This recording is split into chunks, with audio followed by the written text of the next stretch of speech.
Hello friends, students, boy और girl, कैसे हैं आप लोग। आ- आशा करते हैं कि अच्छे होंगे। मेरा वीडियो कुछ दिन से नहीं आ रहा था, अभी 2 4 5 दिन गैप हो गया था। कुछ व्यस्तता के कारण, और अभी नवरात्रि भी चल रहा है, आप जानते होंगे। और जिसके वजह से कुछ व्यस्तता हो गई थी, और कुछ खुद के लिए भी समय निकालना पड़ता है, इसके वजह से नहीं आ पाया था मेरा वीडियो। तो चूँकि हमने बहुत 21 या 22 वीडियो हमने डाल दिया है एंशियंट हिस्ट्री से।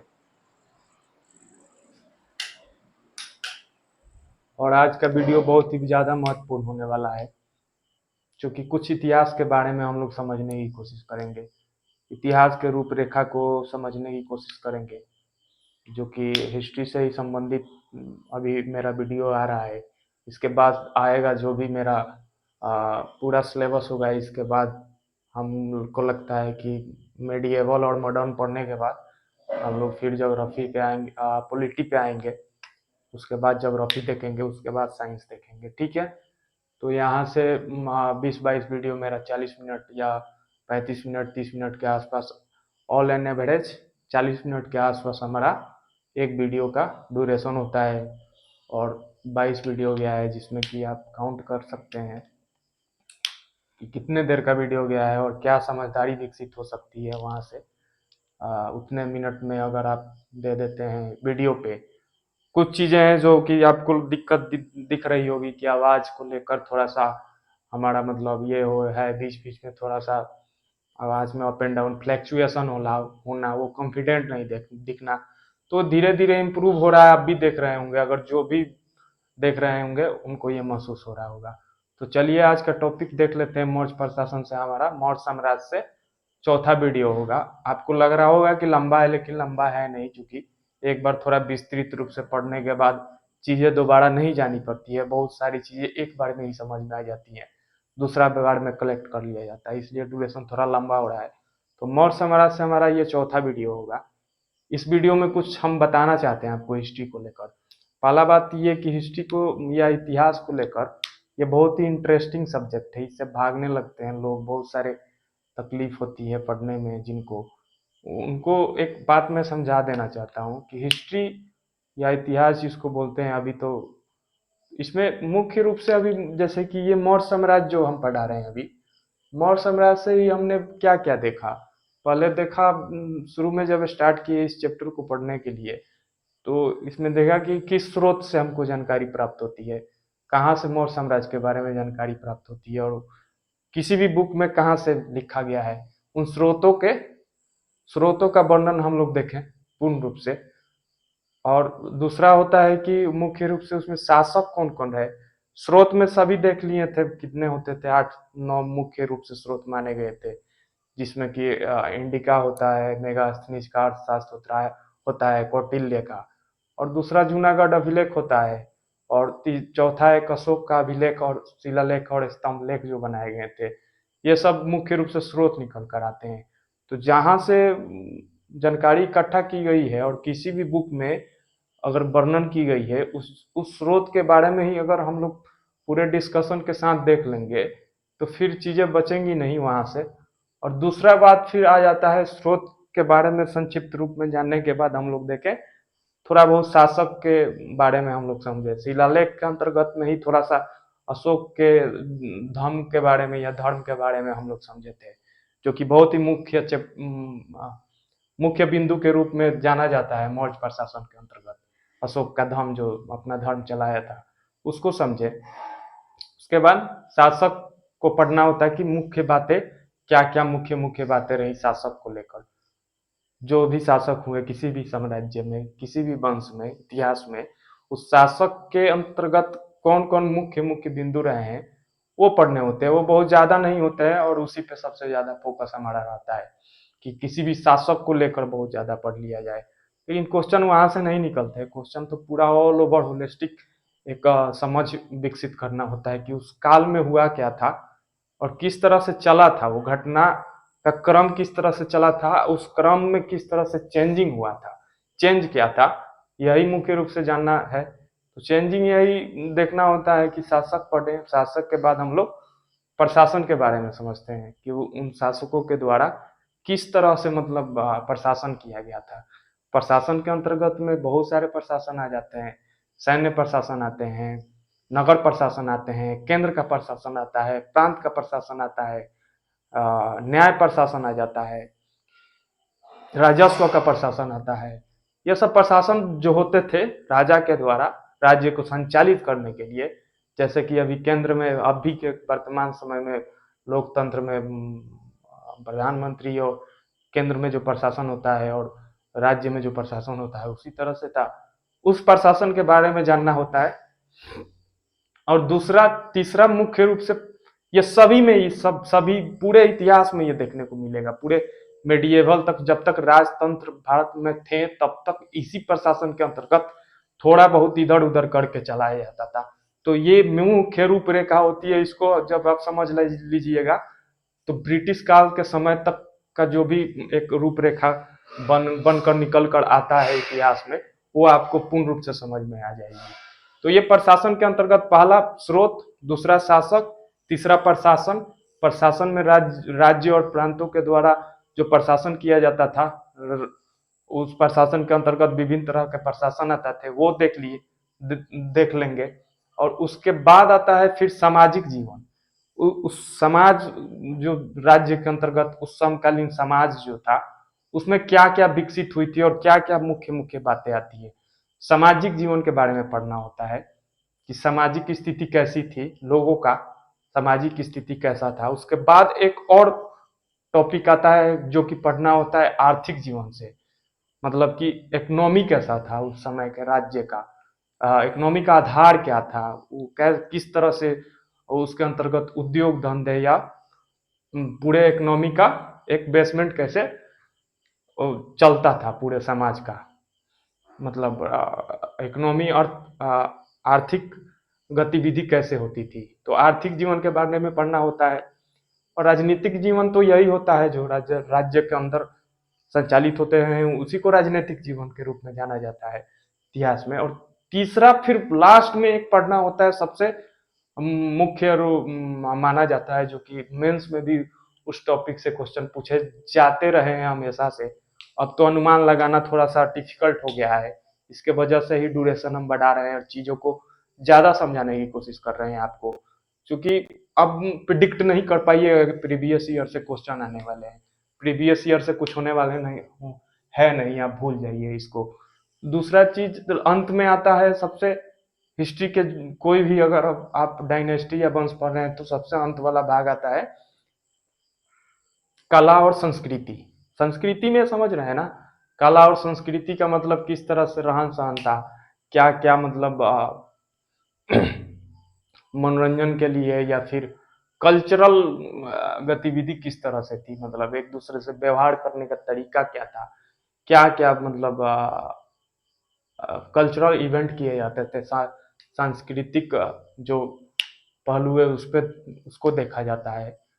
और उसके बाद देखा जाता है कला। कला का मुख्य रूप में किस तरह से उस समय में वास्तु कला का या मूर्ति कला का या मृद कला, मिट्टी का कला, या फिर मंदिर कला, या फिर जितने भी कला है उनके अंतर्गत, या चित्र कला हो गया, विभिन्न तरह की कला जो है, या मौर्य कला में एक अलग ही मौर्य कला के बारे में आप लोगों को हिस्ट्री में पढ़ना पड़ता है मेंस के लिए। बीपीएससी का बहुत ही बर्निंग टॉपिक हो जाता है मौर्य कला, मधुबनी पेंटिंग, ये तो वो कला के अंतर्गत आते हैं। तो यही मुख्य रूप से 5 या 6 टॉपिक हैं जो कि हिस्ट्री में आप समझ जाइएगा, ये रूपरेखा। तो ये पूरे मतलब आप समझ जाइए कि जब से हिस्ट्री, इंडियन हिस्ट्री या भारतीय इतिहास पढ़ना चालू करते हैं, वहां से यही रूपरेखा पूरा ब्रिटिश काल के आरंभ तक स्टार्ट होता है। इस बात को आप जब समझ जाइएगा तो फिर हर एक चैप्टर पर एक ही सेम थोड़ा बहुत इधर उधर करके आपको मिलते रहेगा, तो उसमें दिक्कत नहीं हो गई। तो ये एक काउंटर जिसको बोला जाता है कि रूपरेखा आपको मिल जाएगा तो उस पर काम करना आसान हो जाता है। तो यही मुख्य रूप से पढ़ना होता है। तो मौर्य पर अब लेट नहीं करते हैं, मौर्य साम्राज्य का ये चौथा वीडियो है, बहुत ही ज्यादा लेंदी हम कर रहे हैं, लेकिन हम कर नहीं रहे हैं चूंकि इतना हमको लग रहा है कि देना है आपको, आप समझ पाएंगे तो बहुत ही हमें अच्छा लगेगा इस चीज को। मौर्य साम्राज्य के बारे में हम लोग देख लेते हैं नेक्स्ट में। पिछले वीडियो में हम लोगों ने देखा था कि किस तरह से मौर्य साम्राज्य की मतलब स्थापना होती है, जिसमें कि चंद्रगुप्त मौर्य का और चाणक्य की भूमिका बहुत ही महत्वपूर्ण रहता है। और उसके बाद चंद्रगुप्त मौर्य जो है, जिस जो 322 ईस्वी में मगध पे मौर्य साम्राज्य का स्थापना करता है, वो एक जाते फिर 298 BC तक जात 24 साल के आसपास वो शासन करता है ईसा पूर्व में। और उसके बाद अंतिम पूरे विजित करता है पूरे भारतवर्ष को, उसको तो समझ ही लिए हैं। और उसके बाद अंतिम समय में वो फिर जैन धर्म अपना कर वो एक भिक्षुक के रूप में अकाल होता है मगध के क्षेत्र में। उसी समय में भद्रबाहु के साथ वो कर्नाटक जाता है, और वहाँ एक चंद्रगिरी पर्वत है, वहाँ पे एक जैन धर्म के अंतर्गत आता है ये एक पद्धति है जो कि मतलब इसके द्वारा खुद को मतलब मृत्यु के अधीन कर देना एक पद्धति है जैन धर्म में, जिसको बोला जाता है संलेखना पद्धति। उसी पद्धति से मतलब उस पद्धति में ये होता था कि बिना खाए पिए, बिना खाना और पानी पिए खुद को मतलब मृत्यु प्राप्त होना, खुद खुद से मृत्यु का प्राप्ति करना, इसी को संलेखना पद्धति बोला जाता है। जैन धर्म में वो संलेखना पद्धति प्रचलित था, जो कि चंद्रगुप्त मौर्य ने किया था। और 298 BC जब उसका काल समाप्त होता है चंद्रगुप्त मौर्य का, तो उसके बाद उसका लड़का शासक बनता है मौर्य साम्राज्य का, जिसका नाम है बिंदुसार। आप लोग जानते होंगे बिंदुसार 298 ईसा पूर्व में शासक बनता है, जो कि 25 साल के आसपास तक मगध पे मौर्य साम्राज्य का संचालन करता है, जो कि 273 BC के आसपास उसका काल, 298 से 273 BC के बीच में उसका काल माना जाता है बिंदुसार को। इसको यूनानी ग्रंथ में कुछ अलग अलग नाम से और बौद्ध ग्रंथ में भी कुछ नाम से जाना जाता है, जिसे क्वेश्चन बनाकर पूछा जाता है। यूनानी ग्रंथ के बारे में तो जानते ही हैं कि यूनानी ग्रंथ मौर्य साम्राज्य के मतलब ये करने के लिए, व्याख्या करने के लिए सबसे ज्यादा प्रसिद्ध थे। उसके बारे में हम लोग डिस्कस कर चुके हैं। तो वो 273 BC में 273 BC में 298 BC में जब बनता है यहाँ शासक, तो यूनानी ग्रंथ में इसको बोला जाता है अमित्र घात या अमित्र चेटस बोला जाता है, या सीन से भी बोला जाता है। अमित्र घात का 3 मुख्य रूप से नाम बिंदुसार का देखने को मिलता है। एक होता है अमित्र घात और दूसरा होता है अमित्र चेटस, जो कि यूनानी ग्रंथ में मिलता है। इसका मतलब ये होता है कि मतलब शत्रु का विनाश करने वाले को अमित्र घात या अमित्र चेटस बोला जाता है। और बौद्ध ग्रंथ में भी कुछ नाम मिला है इसका, बिंदुसार का एक बौद्ध ग्रंथ में मिला है, इसका नाम सी से। तो ये याद रखिएगा, अमित्र घात या अमित्र चेटस। बिंदुसार 298 BC से 273 BC, यूनानी ग्रंथ ने इनको अमित्र घात या अमित्र चेटस कहा जाता है। अन्य नाम सी से भी है। ये लिखा हुआ जो चीज है ना, आपको देखने के लिए भर हम लिखते हैं, लेकिन हमारा मुख्य उद्देश्य है कि जब आप समझ जाइएगा चीजों को विस्तृत रूप में, कम समय में विस्तृत रूप में अगर आप समझ जाइएगा चीजों को, तो फैक्ट्स बहुत ज्यादा नहीं है। देखने में लगता है कि फैक्ट्स बहुत ज्यादा है, फैक्ट्स बहुत ज्यादा नहीं होते हैं।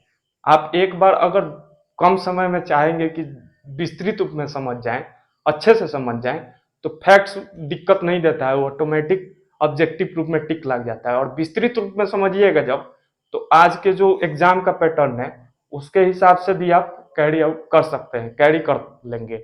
जैसे कि अभी BPSC 69 का एग्जाम दिए आप, तो उसमें क्या हुआ था, उसमें तो फैक्ट्स निकाल कर थोड़े ही पूछा गया था ऐसे कि बिंदुसार को क्या कहा जाता है। मुख्य रूप से उसके ऑब्जेक्टिव जो बनाए जा रहे हैं वो सब्जेक्टिव लेवल के हैं। जो लड़का आज के डेट में मेंस के लिए तैयार है, वही लड़का अब पीटी भी निकालेगा। यूपीएससी की तरह हो गया है एक तरह से कि आप मतलब रुकिए, कहीं ना कहीं लूसेंट से रुकिए, ऑब्जेक्टिव टाइप से रुकिए, स्पीडी से रुकिए आप। पहला चीज मतलब कुछ कहने की कोशिश है, उसको समझने की जरूरत है आपको। विस्तृत रूप में जब समझिएगा चीजों को, तो कितना भी ऑब्जेक्टिव एमसीक्यू अगर बनाया जाएगा ऑब्जेक्ट, तो उसी में से निकाल कर आपको दिया जाएगा, वहां से फिर दिक्कत नहीं होगी। अमित्र घात या अमित्र चेटस कहा जाता है यूनानियों के ग्रंथ में बिंदुसार को। यहाँ देख लेते हैं तक्षशिला में विद्रोह। तक्षशिला जो प्रांत था मतलब मौर्य के समय में पश्चिमोत्तर प्रांत में गांधार का जो राजधानी था, इसके काल में 2-3 घटना महत्वपूर्ण माना जाता है, इससे ज्यादा नहीं जानना है। तक्षशिला में विद्रोह जिस हुआ था उन वहां जो प्रांत के रूप में जो प्रांत नहीं था, मौर्य का प्रांत 5 ही माना जाता है, लेकिन एक वहां उप प्रांत के रूप में तक्षशिला था। तो वहां जो अमात्य थे, उनके मंत्री थे मौर्य प्रशासन के, उनके अमात्यों के बीच में जो एक तरह से विद्रोह हो गया था, एक दूसरे से अशांति वहां उत्पन्न हुई थी और विद्रोह हुआ था अमात्यों के द्वारा ही किया गया था तक्षशिला में बिंदुसार के समय। तो वहां उस विद्रोह को दबाने के लिए तक्षशिला के विद्रोह को दबाने के लिए बिंदुसार ने अपने लड़के अशोक को भेजा, और अशोक बहुत ही कुशल और बहुत ही बढ़िया प्रशासक के रूप में जाना जाता था, जो कि उज्जैन और मालवा का जो क्षेत्र था वहां का प्रशासक के रूप में उस समय में बिंदुसार के समय में मध्य प्रदेश में जो उज्जैन और मालवा का क्षेत्र है वहां अशोक उस समय में प्रशासन करता था, जिस समय तक्षशिला में विद्रोह हुआ था मौर्यों के अमात्यों के द्वारा। मौर्य प्रशासन में जो अमात्य थे वहां किए थे, तो उनको दबाने के लिए अशोक को भेजा गया था। अब याद रखिएगा अशोक को, तक्षशिला में विद्रोह हुआ था जिसको दबाने के लिए अशोक, यहां से क्वेश्चन बनाकर पूछा जाता है, अब याद रखिएगा, ठीक है। चलिए आगे देख लेते हैं। और एक और पॉइंट देखने को मिलता है कि बिंदुसार का जो एक संबंध था, सीरिया का एक शासक था वहां। सीरिया आप जानते होंगे, सीरिया एक अभी भी देश है जहाँ की गृह युद्ध छिड़ा हुआ है, अभी भी बहुत दिनों से गृह युद्ध चल रहा है। सीरिया के एक शासक था एंटियोकस। एंटियोकस इससे संबंध थे उसके। एंटियोकस ने एक राजदूत भेजा था बिंदुसार के दरबार में, इससे क्वेश्चन पूछा जाता है सीरिया के शासक द्वारा। एंटियोकस था, एंटियोकस प्रथम बोला जाता है, एंटियोकस प्रथम। ये एक राजदूत अपना भेजा था डाइमेकस को, डाइमेकस जिसका नाम था, और इनसे कुछ वस्तुएं मांगी गई थी। और उसके बाद राजदूत आया, एक पत्र लिखकर कुछ वस्तुएं मांगी गई थी। एंटियोकस के दरबार में पत्र लिखा गया बिंदुसार के द्वारा और कुछ वस्तुएं मांगी गई थी। मुख्य रूप से माना जाता है कि बिंदुसार ने सीरिया के शासक एंटियोकस प्रथम से 3 वस्तुएं मांगी थी, जिसमें एक अंगूरी मदिरा था, जो कि वहाँ की बहुत ही प्रसिद्ध मदिरा के रूप में जाना जाता था। एक अंजीर था, अंजीर जानते ही होंगे आप लोग। और तीसरा दार्शनिक मांगे थे पत्र लिखकर। दार्शनिक को छोड़कर बाकी ये 2 वस्तुएं एंटियोकस प्रथम द्वारा बिंदुसार के दरबार में भेजा गया था। यही 3 रूप मुख्य रूप से पूछा जाता है, इससे ज्यादा ऑब्जेक्टिव लेवल पर कोई शासक से नहीं पूछा जाएगा आपसे, ठीक है। ये पूछा जा सकता है कि इसका नाम यूनानी ग्रंथ में क्या क्या प्राप्त होते हैं। मित्रघात, अमित्रचेटा, सिंह सेन, ये याद रखिएगा आप लोग। अशोक को देख लेते हैं। अशोक के बारे में तो अशोक के अभिलेख को जो पढ़ना चालू किए थे, शिलालेख को, तो उनके बारे में बहुत सारी चर्चाएं हुई और बहुत सारी चीजें पहले ही समझ चुके हैं, तो यहाँ दिक्कत होने वाली है नहीं। 273 बीसी में बिंदुसार के बाद उसका पुत्र अशोक महान बोला जाता है इनको, द अशोक ग्रेट।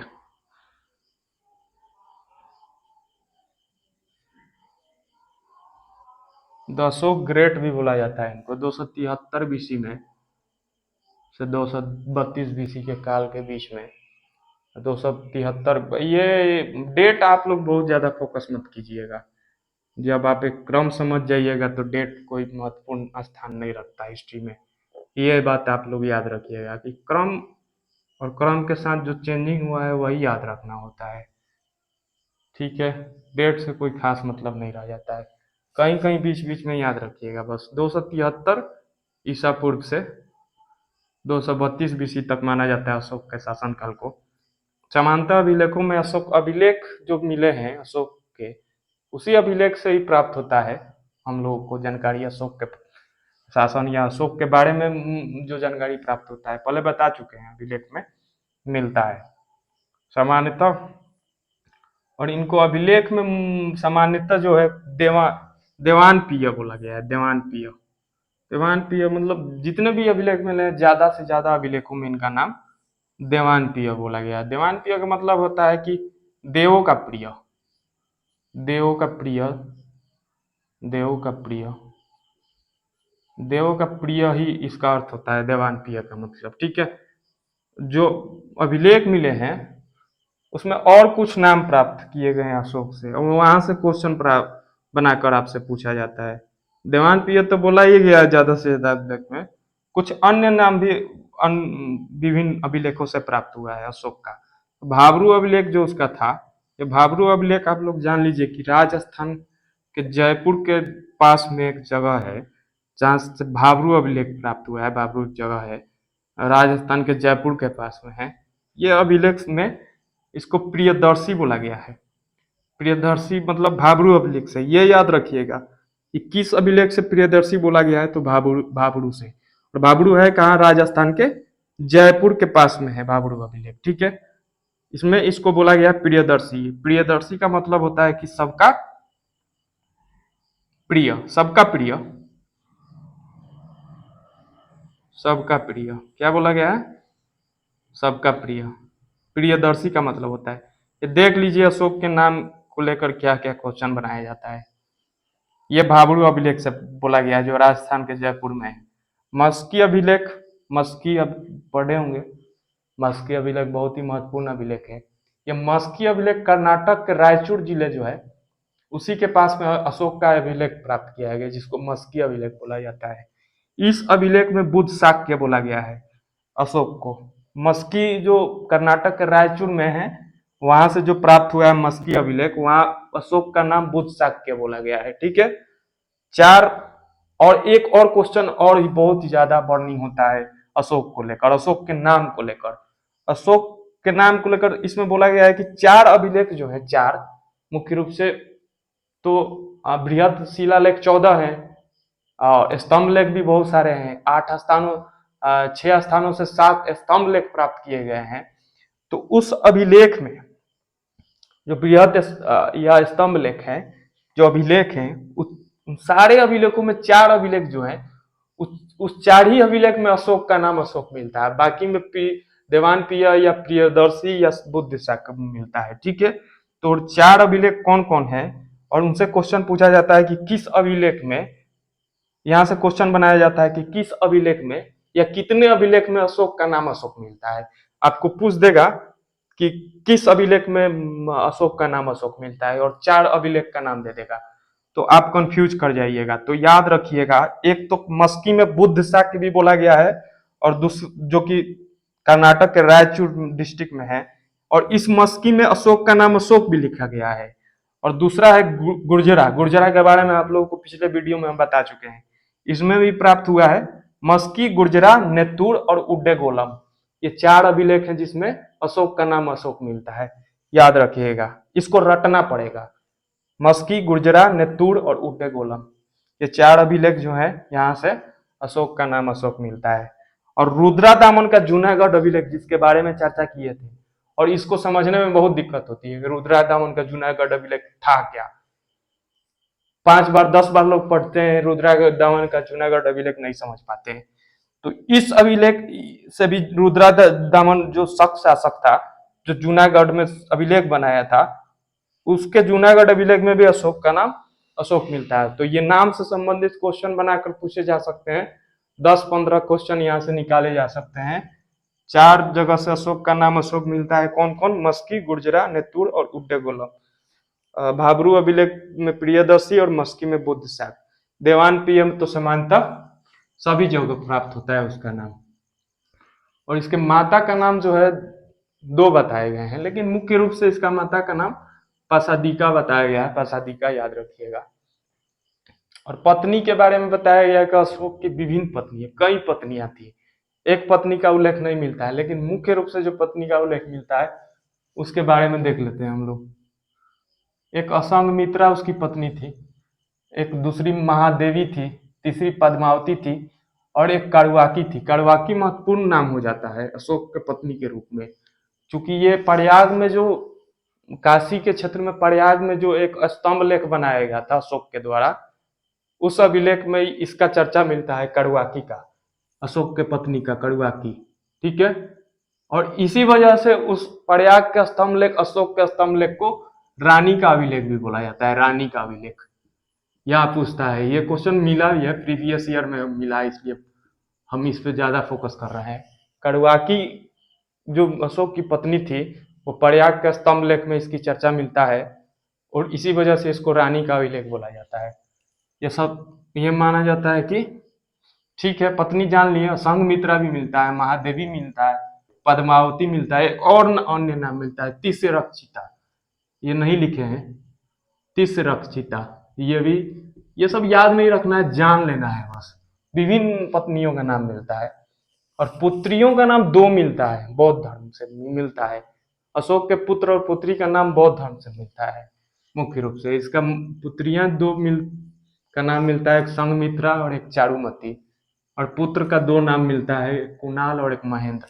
एक और नाम मिलता है पुत्र का, लेकिन उसके बारे में नहीं जानना है आपको। ऐसे दो ही मुख्य रूप से जानने हो, कुणाल, महेंद्र, पुत्र और पुत्रियां संघमित्रा और चारुमती। ठीक है, सुनाई दे रहा होगा ना, दिखाई भी दे रहा होगा।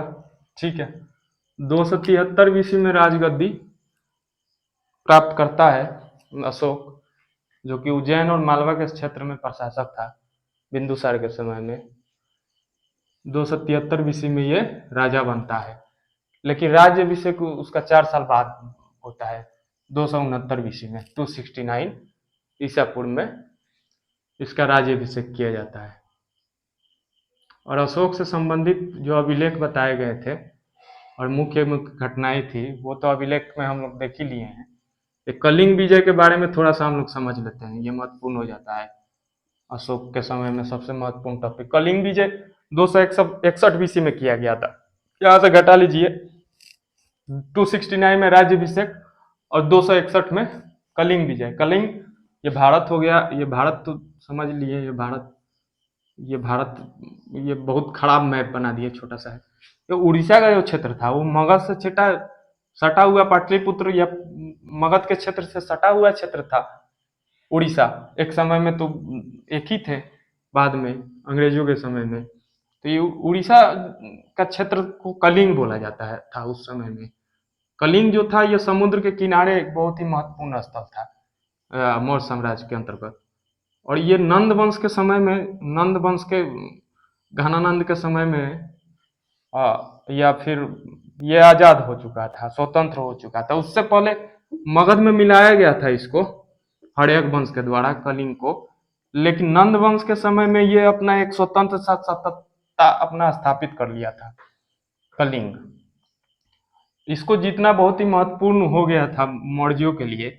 और इसका काम जो पूरा किया था कलिंग विजय का, यह अशोक ने किया था। और कलिंग विजय से मुख्य बातें निकलकर, विशेषताएं निकलकर कुछ आती है।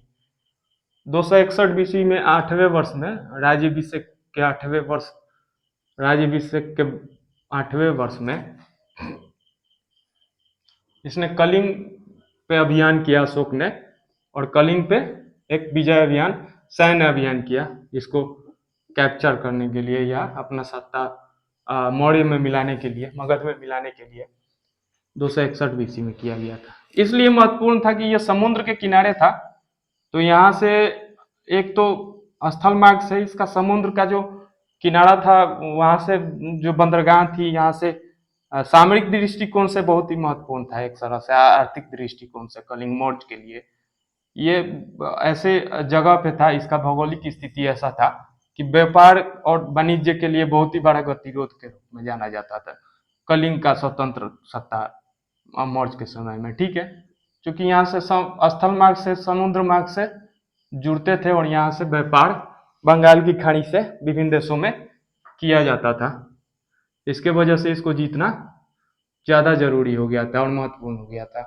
अशोक ने वहाँ अभियान किया, और वहाँ अभियान किया तो बहुत ही बड़ा सैन्य अभियान के रूप में जाना जाता है, जिसमें माना जाता है कि 1 लाख लोग मारे गए थे, 1.5 लाख लोग घायल हुए थे, लाखों की संख्या में विस्थापित हुए थे और बर्बाद हुए थे। लगभग पूरा कलिंग एक तरह से बर्बाद हो चुका था उस समय में। और वो वहां से फिर रक्तपात और नरसंहार, इतना बड़ा भीषण युद्ध देखकर और मानव क्षति को देखकर अशोक का एक तरह से अंतरात्मा पे और जो भी उसका ये था, बहुत ही आघात पहुंचा, जिसके वजह से अपना एक उसका मानसिक परिवर्तन हुआ है, या हृदय परिवर्तन बोला जा सकता है। उसका एक तरह से हृदय परिवर्तन हुआ और वहां से फिर बौद्ध धर्म को अपनाया। बौद्ध धर्म के बाद फिर अपना एक धर्म चलाया, जिसको बौद्ध अशोक का धम्म बोला जाता है। और अशोक का धम्म और कलिंग यहीं से, इसी युद्ध के बाद माना जाता है। और ये कलिंग विजय का जो चर्चा है, ये 13वें शिलालेख में मिलता है और अशोक के, ये तो पता होगा आप लोगों को। फिर अशोक ने अपना धर्म परिवर्तन किया। धर्म परिवर्तन का मतलब बता चुके हैं पहले, कि बौद्ध धर्म अपनाया। उसके पहले वैष्णव धर्म का अनुयायी था अशोक, लेकिन अपने चचेरे भाई निग्रोध के कहने पे या सुनने पे अपनाया बौद्ध धर्म। उसके बाद मोगलीपुत्र की संपर्क में आया। उसके बाद फिर उपगुप्त नामक एक शासक, बौद्ध भिक्षुक से इसने एक शिक्षा ग्रहण किया और गुरु माना जाता है बौद्ध धर्म से संबंधित अशोक के। उपगुप्त नामक भिक्षुक से शिक्षा लेकर फिर बौद्ध धर्म अपनाया अशोक ने। और फिर अशोक का बौद्ध धर्म तो अपना लिया, लेकिन अशोक ने अपना ही एक धर्म चलाया, जिसको कुछ इतिहासकारों ने राजधर्म के रूप में जाने जाते हैं, बोला गया है। सॉरी, कुछ इतिहासकारों ने इसको बोला है कि अपना एक धर्म चलाया। बौद्ध धर्म तो अपना ही लिया था, लेकिन अशोक ने अपना एक धर्म भी चलाया, जिसको कुछ इतिहासकारों ने राजधर्म बोला है, कि राजा का धर्म था ये अशोक का धर्म। लेकिन ये पूरा एक प्रांत के, जो मौर्य का जितना क्षेत्र में प्रशासन होता था या सत्ता स्थापित किया था, जहां जहां उसका साम्राज्य विस्तार था, उस क्षेत्र में और यहाँ तक कि विदेशों में एक धर्म को प्रचारित करने का काम किया, जो कि धम्म बोला जाता है, अशोक का धम्म बोला जाता है। और ये बहुत ही महत्वपूर्ण, यहाँ से क्वेश्चन पूछा जाता है, या ये पिछले वीडियो में भी आपको समझा चुके हैं। अशोक का धम्म का मतलब वही नैतिकता, मानवीय आधार पे, सामाजिक आधार पे, या फिर दया दान करना, सामाजिक प्रगति, शांति, एक दूसरे के प्रति युद्ध ना करना, बलि न देना, किसी को अप्रिय नहीं बोलना, या फिर बहुत तरह के बौद्ध धर्म के जो दर्शन थे वो मिलाकर, या विभिन्न जितने भी धर्म के अच्छी अच्छी बातें थी और विशेषताएं थी, उसको मिलाकर एक समायोजन किया गया।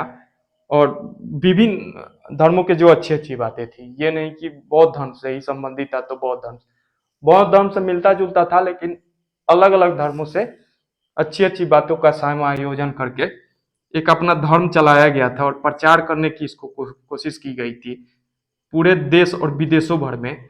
इसी के वजह से अशोक को प्रसिद्धि मिली, और प्रसिद्ध प्रसिद्ध शासक के रूप में अशोक के धर्म को ही जाना जाता है।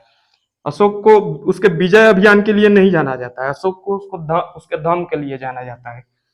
उसको अपना धर्म जो था, धर्म तो समझ गए एक ब्रीफ, इस धर्म को प्रचार करने के लिए विभिन्न तरह के ये उपाय किए थे, जिसमें बोला जाता है कि इसने अपने राज्याभिषेक के 14वें वर्ष में एक अधिकारी को नियुक्त किया, धम्म महामात्र। धम्म महामात्र याद रखिएगा, ये धम्म महामात्र, ये अधिकारी नियुक्त किया धम्म को प्रचार करने के लिए। ठीक है, इसका नाम मिलता है। और ये धम्म महामात्र की नियुक्ति जो है, इसका वर्णन जो है ये 5वें शिलालेख में मिलता है। ये सब याद नहीं रखना है समझने के लिए। 5वें शिलालेख में बताया गया है कि अशोक ने अपने धम्म को प्रचार करने के लिए धम्म महामात्र नामक अधिकारी को नियुक्त किया था। और तीसरे शिलालेख में भी एक मिलता है कि धम्म को प्रचारित करने के लिए विभिन्न तरह के अधिकारी नियुक्त किए गए थे। 5वें और तीसरे शिलालेख से मिलता है उस अधिकारियों का नाम। एक रज्जुक बोला गया है, रज्जुक याद रखिए, रज्जुक। दूसरा युक्त बोला गया है, युक्त, रज्जुक, युक्त और प्रादेशिक। प्रादेशिक, रज्जुक युक्त प्रादेशिक दिख रहा होगा। ये विभिन्न तरह के अधिकारी थे जो कि अशोक के धर्म को प्रचारित करते थे देश और विदेशों में। इनके बारे में हम लोग बाद में देखेंगे। ठीक है, ज्यादा लेट हो रहा है तो समझने में दिक्कत होगी, लेट तो होगा थोड़ा। ठीक है, प्रादेशिक, रज्जुक और युक्त नामक अधिकारी का उल्लेख तीसरे शिलालेख में मिलता है और माना जाता है कि विभिन्न देशों में अलग अलग अधिकारियों को नियुक्त करके भेजा गया था। जैसे कि एक महेंद्र और संघमित्रा जो थी, एक पुत्री इसकी संघमित्रा और उसका पुत्र जो महेंद्र था, ये दोनों को श्रीलंका भेजा गया था। श्रीलंका, ये याद रखिएगा। पूछ देगा कि अशोक ने श्रीलंका अपने बौद्ध धर्म के प्रचार के लिए किसको भेजा था, श्रीलंका में धर्म का प्रचार किसने किया था? तो महेंद्र उसका एक पुत्र था, जानते हैं, और दूसरा संघमित्रा उसकी पुत्री थी। ये दोनों लोग गए थे श्रीलंका में, धर्म का प्रचार किए थे और विभिन्न जगह प्रचार हुआ था। महाराष्ट्र में हुआ था, कश्मीर में हुआ था, हिमालय प्रदेश बोला जाता था जिसको, कर्नाटक में हुआ था, मैसूर में हुआ था, विभिन्न सभी जगह पे प्रचार हुआ था। यहाँ विदेश में अफगानिस्तान में हुआ था, सभी आसपास के पड़ोसी देशों में और अंदर भारतवर्ष के अंदर धर्म का प्रचार किया गया था और अलग अलग अध्यक्षता में धर्म के प्रचारक थे। धर्म का प्रचारक का भी नाम मिलता है, उसके बारे में नहीं जानना है आपको। समझ लिया अशोक का धर्म, यहाँ से समाप्त होता है। यहाँ से फिर हम लोग देख लेंगे अशोक के बाद, अशोक के काल को मुख्य रूप से कलिंग विजय के बाद जब उसका हृदय परिवर्तन हुआ, एक यहाँ पे एंडिंग समाप्त करते हैं शासक को। वहाँ जब उसका हृदय परिवर्तन हुआ और अपना फिर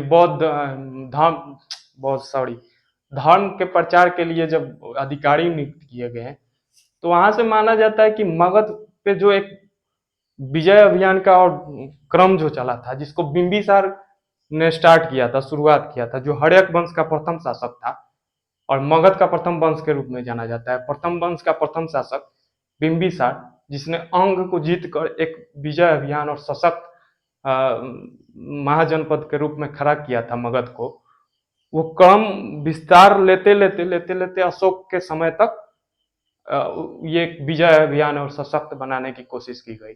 सैन्य स्तर पे और विजय अभियान के स्तर पे इसको सशक्त बनाया गया। लेकिन अशोक के जब कलिंग विजय और के बाद हृदय परिवर्तन हुआ और बौद्ध धर्म अपनाया और धर्म का जब प्रचार करना स्टार्ट किया, तो वहां से माना जाता है कि मगध एक सुख समृद्धि और सामाजिक प्रगति के स्तर पे अपना रास्ता अपनाया और वहां से दिग्विजय अभियान छोड़कर अपना धम्म अभियान स्टार्ट किया।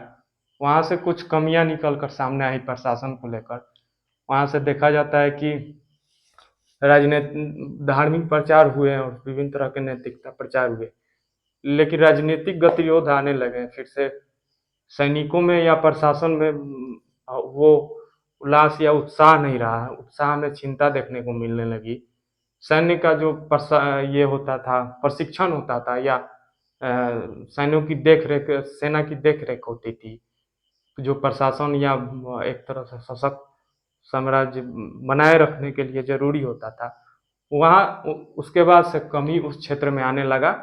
चूंकि धर्म का प्रचार होने लगा तो एक तरह से विजय अभियान को छोड़ ही दिया गया और वहां से माना जाता है कि मगध का एक तरह से कमजोरी सामने आने लगा, चीज सामने आने लगी। सैन्य अभियान पे कम और सैन्य देखरेख पे कम ध्यान दिया जाने लगा और यहीं से माना जाता है कि जो कि बिंबिसार के द्वारा स्टार्ट किया गया था, यहाँ जाकर रुकता है और यहाँ से धीरे धीरे मगध का साम्राज्य बीच में कमजोर पड़ता है। जो कि बीच में एक ऐसा काल आता है अशोक के बाद जिसमें मगध का साम्राज्य थोड़ा सा सैन्य प्रशासन और साम्राज्य के प्रशासन के स्तर पे थोड़ा सा कहीं ना कहीं मगध में डगमगाता है और उसके बीच में कुछ घटनाएं होती हैं जिसमें भारतवर्ष के अंदर विभिन्न छोटे छोटे राज्य वंशों का उदय होता है।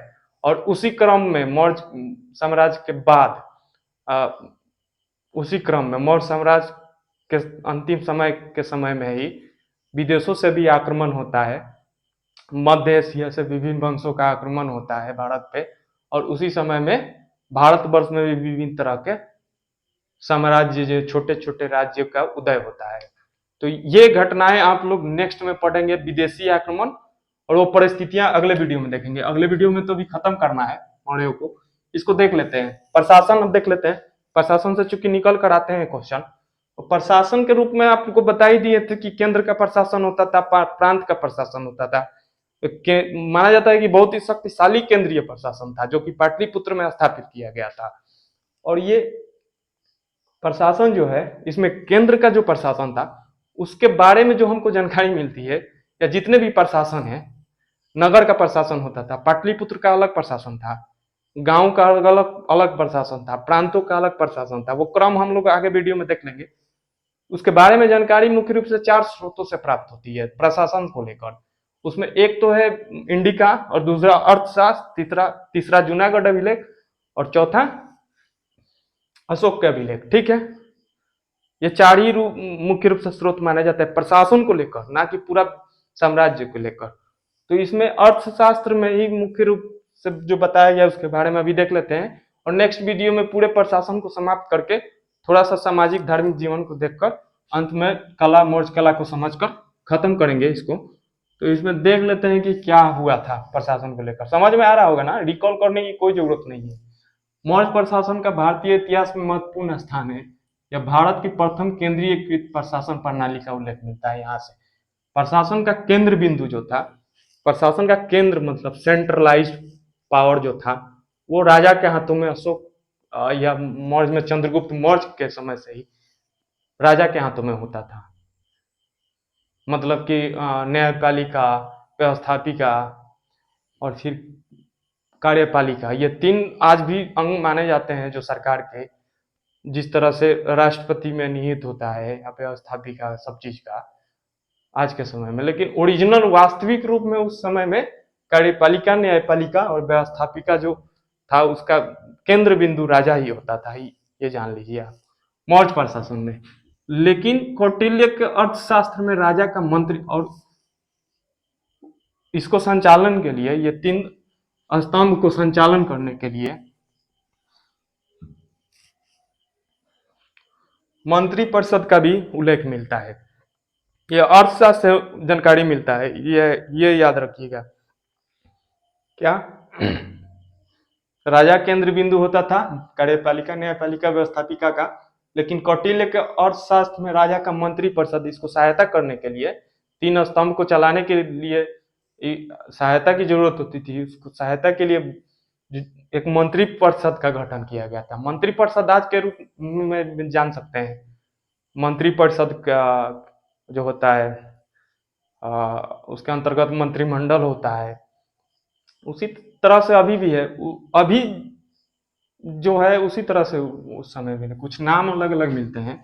मंत्री परिषद का उल्लेख मिलता है, और इन मंत्री परिषद में जो मंत्री होते थे उनकी संख्या 18 बताई गई है, और उन मंत्रियों को तीर्थ बोला जाता था। ये जानकारी हमें अर्थशास्त्र से प्राप्त होती है।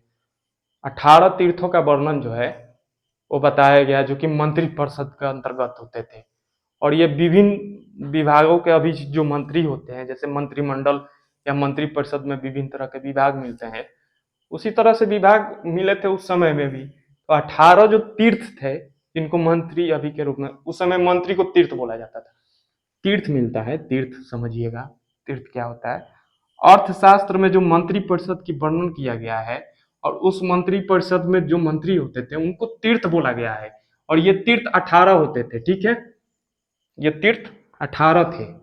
इन तीर्थों के बारे से यहाँ से क्वेश्चन निकाल कर पूछा जाता है।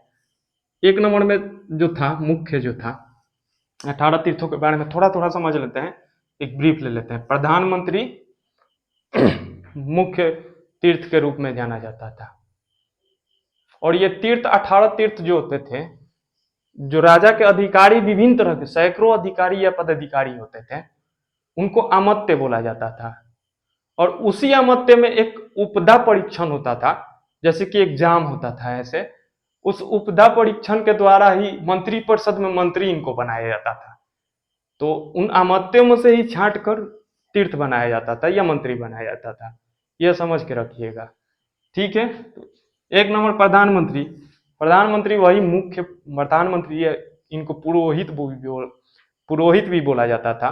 पुरोहित या प्रधानमंत्री का मतलब समझ लीजिए कि चंद्रगुप्त मौर्य में के समय में कौटिल्य या चाणक्य जो थे वो प्रधानमंत्री के रूप में कार्यरत थे, और जिन जो बहुत ही एकदम क्लोज रहते थे राजा के, और विशेष मुद्दों पे उनका उनको राय दिया करते थे। ठीक है। और उसके बाद फिर अशोक के समय में एक राधागुप्त नाम का जो प्रधानमंत्री हुआ था। बिंदुसार के समय में भी कुछ समय तक चाणक्य थे। बिंदुसार के समय तक चाणक्य रहे थे, लेकिन उसके बाद एक राधागुप्त नाम का प्रधानमंत्री हुआ था इनके समय में, अशोक के समय में। ठीक है। दूसरा समाहर्ता देख लेते हैं। समाहर्ता जो था यह भी एक बहुत ही महत्वपूर्ण विभाग संभाले हुआ था मंत्री के रूप में। समाहर्ता बोला जाता था। जो राजस्व, जो पैसा, जो कर इकट्ठा करता था उसका मालिक मंत्री होता था। अभी के समय में जान सकते हैं आप लोग, जैसे कि फाइनेंस मिनिस्टर जान सकते हैं अभी के वर्तमान समय में। उस समय में समाहर्ता बोला जाता था। मौर्य के समय में राजस्व विभाग का प्रधान होता था। यहाँ से क्वेश्चन पूछा जाता है, याद रखिएगा। समाहर्ता राजस्व विभाग से। सेनापति सेना का प्रधानमंत्री होता था, या सेना का प्रमुख होता था सेनापति। युवराज भी होते थे। युवराज एक तीर्थ के रूप में ही वर्णन मिलता है, जो मंत्री परिषद में होते थे। ये उत्तराधिकारी या राजा के उत्तराधिकारी होते थे युवराज, वो भी रहते थे। जैसे कि चंद्रगुप्त मौर्य का बिंदुसार, बिंदुसार का अशोक, तो ये भी मंत्री परिषद के अंतर्गत ही थे। और 5 नंबर में शनिदाता एक जाना जाता है, एक बहुत ही महत्वपूर्ण तीर्थ के रूप में। ये कोषाध्यक्ष होते थे। जो राजस्व इकट्ठा किया जाता था, उसके कोष में जो पैसा इकट्ठा किया जाता था, उसका अध्यक्ष, उसका देख रेख के लिए शनिदाता नाम का मंत्री का वर्णन अर्थशास्त्र से मिलता है। 6 नंबर में प्रतिष्ठा देख लेते हैं। ये प्रतिष्ठा प्रतिष्ठा ये बहुत ही महत्वपूर्ण है। प्रतिष्ठा 6 नंबर में प्रतिष्ठा होते थे न्यायाधीश। एक कंटक शोधन आपको बताए थे, कंटक शोधन, ये भी अर्थशास्त्र से ही जानकारी मिलता है। 2 प्रकार के न्यायालय का वर्णन हमको चंद्रगुप्त मौर्य साम्राज्य में मिलता है। ठीक है। 2 प्रकार के न्यायालय का वर्णन मौर्य साम्राज्य में मिलता है। एक कंटक शोधन, एक धर्मस्थीय। कंटक शोधन मतलब कि फौजदारी न्यायालय था, और उसके न्यायाधीश को प्रतिष्ठा बोला जाता था। और एक धर्मस्थीय न्यायालय जो था वो दीवानी मामले देखते थे, जमीन जायदाद का, उसका न्यायाधीश को बोला जाता था व्यवहारिक। ये 3-4 फैक्ट्स याद रखिएगा। कंटक शोधन जिसका न्यायाधीश होता था प्रतिष्ठा, ये फौजदारी मामला देखता था। ठीक है। तीसरा होता था व्यवहारिक। उसके नेक्स्ट में देख लेते हैं, साथ ही साथ देख लेते हैं। ये व्यवहारिक जो था, ये भी न्यायाधीश था। ये धर्मस्थीय न्यायालय था। ये धर्मस्थीय न्यायालय का मतलब दीवानी मामला जो चलता था, इसको धर्मस्थीय न्यायालय बोला गया है। इसके न्यायाधीश को व्यवहारिक बोला गया है, जो कि मंत्री परिषद के अंतर्गत तीर्थ के रूप में होते थे। ये देख लेते हैं नायक। नायक ये सेना का नेतृत्व करता था। सेनापति तो अलग था, सेना का प्रधान होता था, सब देख रेख होता था, लेकिन सैन्य अभियान के दौरान जो नेतृत्व करता था उसको नायक बोला जाता था। 8 नंबर में कर्मांतिक देख लेते हैं। ये उद्योग धंधा जो था, जितने भी छोटे छोटे उद्योग धंधे थे उसके प्रमुख होते थे और देख रेख करते थे, और मंत्री के रूप में थे कर्मांतिक। उद्योग धंधे का मंत्री कर्मांतिक बोला जाता था। दंडपाल, दंडपाल, अंतपाल और एक दुर्गपाल। ये पाल से 3 याद रखिएगा। दंडपाल याद रखिएगा, दंड से सेना को रिलेट कर लीजिएगा, दंडपाल। यहाँ ये सेना का सामग्री जो होता था युद्ध के समय में, उसका व्यवस्था करते थे, उनको दंडपाल बोला जाता था। सेना सामग्री का जितने भी युद्ध शस्त्र अस्त्र सामग्री, जितने भी चीज होते थे, वो जो देख रेख करता था, व्यवस्था करता था, उसको दंडपाल बोला जाता था। ये भी एक मंत्री था। एक अंतपाल देख लेते हैं। अंतपाल का मतलब दुर्ग रक्षक। ठीक है। दुर्ग का रक्षक था अंतपाल। ये अंतपाल रक्षक था जो सीमावर्ती क्षेत्र में किला या दुर्ग बनाए गए थे मौर्य के समय में, उनके समय में उनके रक्षा के लिए एक मंत्री की नियुक्ति की गई थी। वो सभी जो सीमावर्ती क्षेत्र में किला था मौर्ज का, उनको रक्षा करने के लिए एक मंत्री की नियुक्ति की गई थी, जिसको अंतपाल बोला गया है। दंडपाल सेना से संबंधित, अंतपाल दुर्ग, वो भी सीमावर्ती क्षेत्र से। नागरक होता था नगर का प्रशासन या नगर का जो भी व्यवस्था होता था, जैसे पाटलिपुत्र नगर हो गया, उज्जैन हो गया, बहुत सारे नगर थे। उनके नगर के प्रमुख प्रशासन के रूप में, मंत्री के रूप में नागरक को जाना जाता था। तीसरा देख लेते हैं, 13वां देख लेते हैं प्रशासता। प्रशासता जो राज्य के कागजात या कागज से संबंधित जितने भी चीजें होती थी, उनकी देखरेख होती थी प्रशासता के द्वारा। दवाड़िक था एक राजमहल का जो देखरेख करता था, पूरे राजमहल का देखरेख दवाड़िक के द्वारा किया जाता था। दुर्गपाल, ये भी एक दुर्गों का ही पाल, मतलब रक्षक था या मंत्री था। लेकिन ये भारत के भीतरी क्षेत्रों में, जो सीमावर्ती क्षेत्रों को छोड़कर भीतरी क्षेत्र में जो दुर्ग थे, उनका रक्षक या मंत्री के रूप में या प्रबंधक के रूप में दुर्गपाल मंत्री नियुक्त किए गए थे। 16 नंबर में अंतर्वर्षिक था, एक अंगरक्षक जो होते थे राजा के, उनके अधिकारी होता था, ये भी मंत्री था। एक आटविक होता था, ये वन विभाग का मंत्री होता था। ठीक है, ये नहीं पूछेगा कि आटविक कुछ भी हो सकता है, आप तो एग्जाम देख ही रहे हैं, कुछ भी हो सकता है। ठीक है, तो 18 तीर्थों का वर्णन अर्थशास्त्र में मिलता है। ठीक है, और इसी अर्थशास्त्र से मंत्री का तो मिलता ही है, मंत्री परिषद का। जैसे अभी मंत्री है अमित शाह हो गए, एस जयशंकर हो गए, अनुराग सिंह ठाकुर हो गए, बहुत सारे मंत्री हैं। वो तो मंत्री हैं ही, उनके विभाग के बारे में भी जानना है। लेकिन उनके साथ साथ सचिवालय भी है। सचिवालय का मतलब कि सेक्रेटेरिएट के अंतर्गत जो कि चीज़ों को एक्सिक्यूट करते हैं, जो प्लान को एक्सिक्यूट करते हैं, उनको भी जानना है।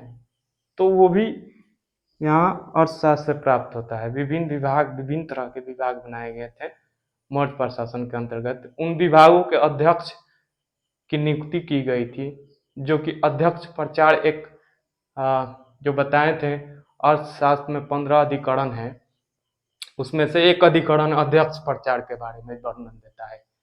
वही अध्यक्ष प्रचार विभिन्न तरह के विभागों के, जो आज के समय में, वर्तमान समय में सचिव समझ सकते हैं, विभिन्न विभागों के जो मतलब ये अध्यक्ष होते थे, वो अर्थशास्त्र के अध्यक्ष प्रचार के अंतर्गत या अध्यक्ष प्रचार जो है उसके अंतर्गत पढ़ना है। जो अधिकरण है अर्थशास्त्र के अंतर्गत, जो अधिकरण है अध्यक्ष प्रचार, उसके अंतर्गत अध्यक्षों के बारे में, विभिन्न तरह के अध्यक्षों के, विभागों के अध्यक्षों के बारे में हमको पढ़ना है। थोड़ा सा देख लेंगे उसको। उसके बाद इंडिका से जो नगर प्रशासन के बारे में जो जानकारी हमको प्राप्त होती है, और थोड़ा सा सैन्य प्रशासन के बारे में जो जानकारी प्राप्त होती है, उसको देख लेंगे। और 5 वीडियो में, नेक्स्ट वीडियो में हमारा कोशिश होगी कि ख़त्म कर दें, नहीं तो 6 वीडियो में 20 मिनट का एक वीडियो होगा, वहाँ जाकर हम लोग मौर्य साम्राज्य को पूर्ण रूप से समाप्त करेंगे। उसके बाद से हम लोग आएंगे कि क्या परिस्थिति उत्पन्न हुई थी, विदेशों से किस तरह से आक्रमण हुआ था, और भारतवर्ष में किस तरह से विभिन्न आंध्र सातवाहन, कन्य, शुंग, कन्य, नंद और फिर आंध्र सातवाहन की किस तरह से स्थापना हुई थी, और विदेश से शक, पल्लव, कुषाण का आक्रमण जो हुआ था, वो दोनों एक ही काल का घटनाक्रम है। उसको एक क्रम में सजाने की अब इसके नेक्स्ट नहीं, उसके नेक्स्ट वीडियो पे हमारा कोशिश होगा। ठीक है, वीडियो अच्छा लगे तो सब्सक्राइब एंड शेयर जरूर करिएगा। हम चाहते हैं कि चीज़ ज़्यादा से ज़्यादा पहुँचे, जितना ज़्यादा पहुँच सके उतना ज़्यादा इसको पहुँचाइए। और कुछ कमी हो तो कमेंट में बताइए, ज़रूर बताइए। आवाज़ को लेकर या रिकॉल नहीं कर रहे हैं, चीज़ें समझ में नहीं आ रहा है, फास्ट भाग रहे हैं, कुछ भी अगर आपको डाउट लगे, कहीं से भी कुछ भी डाउट लगे, या मतलब लगता है कि लेवल ज़्यादा है, बिहार एसएससी और बिहार दरोगा से कोई रिलेशन नहीं है, ज़्यादा लेंदी हो रहा है, इतना ज़्यादा नहीं समझना है, तो सब चीज़ कमेंट कीजिए, उस पर हमारा ज़रूर एनालिसिस आएगा। और थोड़ा सा अभी पढ़ाई पे सीरियसनेस बनाए रखिए, क्योंकि आ गया है एग्जाम अभी बिहार एसएससी का, बिहार दरोगा का, नेक्स्ट में बीपीएससी मेंस होने वाला है।